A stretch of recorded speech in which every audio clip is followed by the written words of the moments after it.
ذرا तसव्वुर करें कि पूरी दुनिया में एक साथ रोशनी की चमक बुलंद होती है, आसमान पर एक मसनूई सूरज तुलू होता है और अगले ही लम्हे करोड़ों इंसानों के मोबाइल फ़ोन, लैपटॉप और रोज़मर्रा के आलात बग़ैर किसी वजह के हमेशा के लिए बंद हो जाते हैं। क्या आपने कभी सोचा है कि एटमी जंग की सूरत में इंटरनेट का क्या हश्र होगा? और क्या वो केबल्स जो समंदरों की गहराइयों में बिछी हैं इंसानियत को राब्ते की आखिरी डोर फराहम कर पाएंगी या नहीं? सबसे पहले ये जानना ज़रूरी है कि इंटरनेट कोई हवा में तैरती हुई चीज़ नहीं, बल्कि एक ज़मीनी और समुद्री जिस्मानी ढांचा है और दुनिया भर में फैले तकरीबन 400 से ज़ायद आबदोज़ केबल्स यानी समंदर की तह में बिछी फाइबर ऑप्टिक तारें बैनुल बुर्आज़मी इंटरनेट ट्रैफिक का 99% से ज़्यादा हिस्सा उठाती हैं और रोज़ाना 10 खरब डॉलर से ज़्यादा का माली लेन देन इन्हीं तारों के ज़रिए दुनिया के एक कोने से दूसरे कोने तक पहुंचता है। अब सवाल ये पैदा होता है कि आखिर इंजीनियर्स ने ये ख़तरनाक और महंगा काम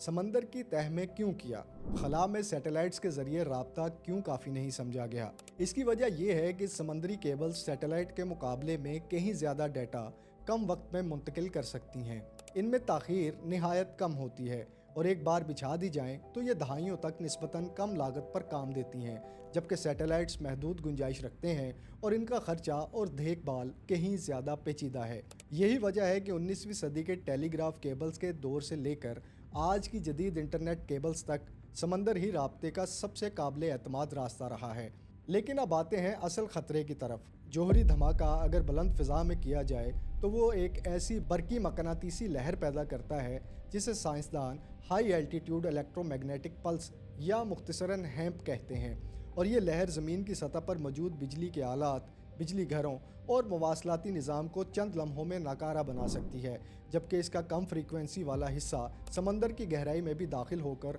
आबदोज़ केबल्स के दरमियान लगे बरकी रैप्टर्स में शदीद करंट पैदा कर सकता है। यानी खुद समंदर भी इस तबाही से मुकम्मल महफूज नहीं। इसी तरह ज़मीन के मदार में गर्दिश करने वाले सैटेलाइट्स, ख़ास तौर पर करीबी मदार में मौजूद सैटेलाइट्स, ऐसे धमाके के बाद जल्द ही नाकारा हो सकते हैं और रेडियो मवासलात भी बुरी तरह मुतासिर होंगे। अब यहाँ एक दिलचस्प और अक्सर गलत समझी जाने वाली बात भी सामने आती है। आम तौर पर यह कहानी मशहूर है कि अमेरिका ने इंटरनेट की इब्तदाई शक्ल आरपानेट इसीलिए बनाई थी ताकि एटमी हमले के बाद भी राब्ता कायम रहे, मगर आरपानेट के बानी मुहक्किकीन के अपने बयानात के मुताबिक इस मंसूबे का असल मकसद ये था कि मुल्क भर में मौजूद महंगे और महदूद कंप्यूटर्स आपस में मालूमात का तबादला कर सकें। अलबत्ता इसके पीछे काम करने वाला पैकेट स्विचिंग का तसव्वुर, जिसमें डाटा को छोटे छोटे टुकड़ों की सूरत में मुख्तलिफ रास्तों से भेजा जाता है, सर्द जंग के दौरान रैंड कॉरपोरेशन के मुहक्किक पाल बैरन की इस तहकीक से जन्म लेता है, जिसमें उन्होंने ये सोचा था कि एटमी हमले के दौरान भी